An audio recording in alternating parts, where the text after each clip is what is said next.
Okay, so here we go with the concluding paragraph. Even though it's still part of your introduction paper, this one can be on a separate sheet. The other two needed to be together so you could see how I aligned things. Again, this is going to be 3 to 4 sentences. One should be a general statement about people being made up of different parts. You should have 2 sentences. You may be able to get away with one. I think 2 might be better. That once again restates the 4 themes or topics about you that you chose to highlight. Keep your themes in the same order. And then a final statement about you, about being special, things like that. Here's my example. Each person in the world is made up of many parts. My family and the things I enjoy doing are 2 of my parts.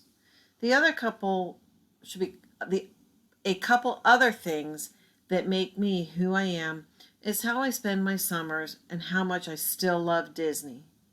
These few things and so many others make me me. There we go. It's short, it's sweet, and it's to the point. And that's what I want you to do with your ending and your conclusion. I promise we will work on these together.